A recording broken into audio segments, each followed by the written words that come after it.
Ayan po, isa hong pasabog po mga kabida, ano po, yung inilabas po ni Attorney Vic Rodriguez, sa isa pong panayam po sa kanya patungkol ho doon ho sa kanyang trabaho kay Pangulong Ferdinand Bongbong Marcos Jr.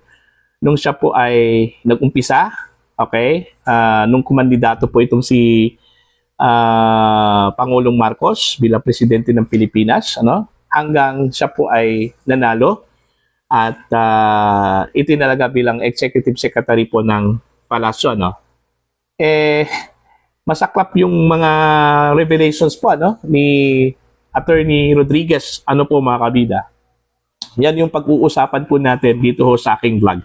Pero bago yan, isa hong magandang umaga sa lahat at welcome po mga kabida sa aking channel. Sa mga hindi pa po subscribers, please subscribe.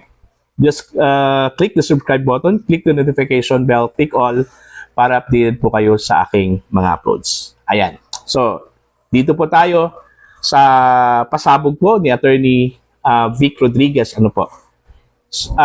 Nakapanayam po itong si Attorney Vic ng mga anchors po ng TV5 sa pangunguna po mga kabida ni Mr. Ed Lingao. At naitanong po sa kanya kung bakit po siya nagtrabaho po kay Pangulong Marcos dati, Okay? Siya po yung naging executive secretary.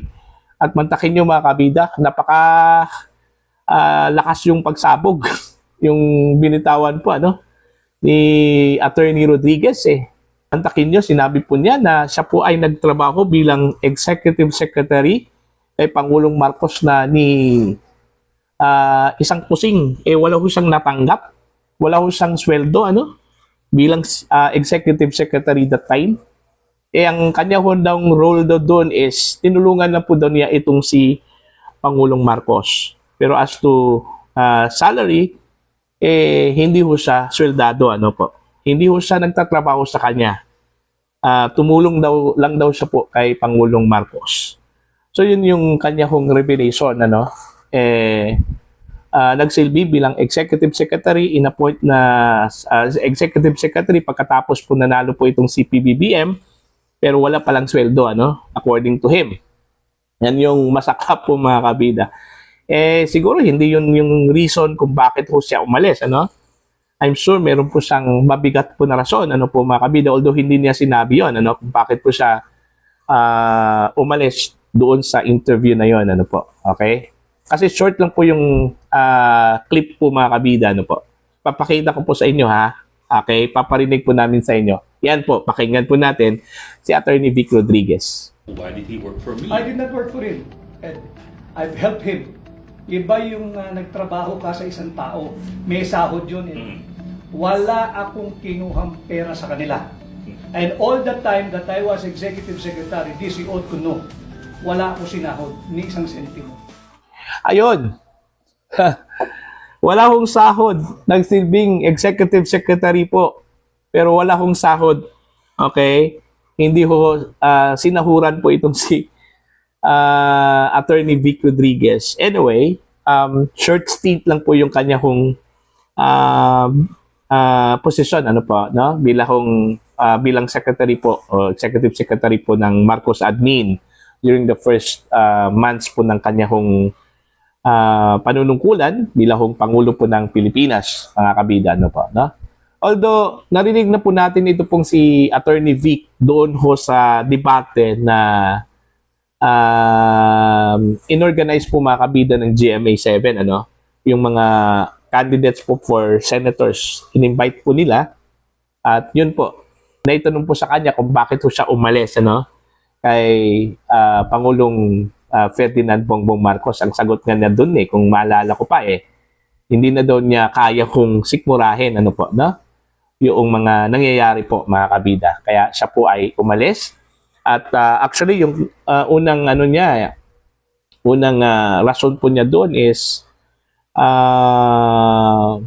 magpapahinga lang po, Okay?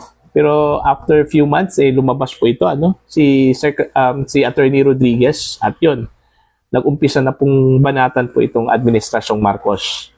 Okay? So yun po yun, mga kabida, nag-umpisa po yung banatan after few months na siya po ay nagpahinga.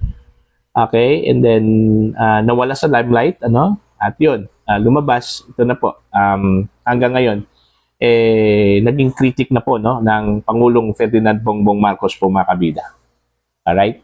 In fact, meron pong pasaring po itong si Pangulong Marcos, ano, kay Attorney Vic, nung time na hinamon po ni Attorney Vic Rodriguez po itong si Marcos na magpa-hair follicle, ano?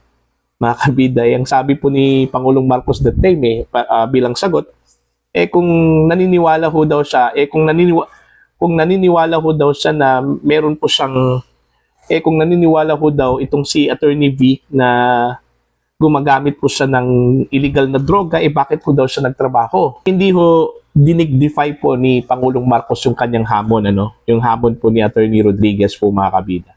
So hanggang ngayon, wala pong nangyaring hair follicle test. Batay doon ho sa hamon po ni Attorney Vic, okay, kay Pangulong Marcos po, mga kabida. So yun na po, na?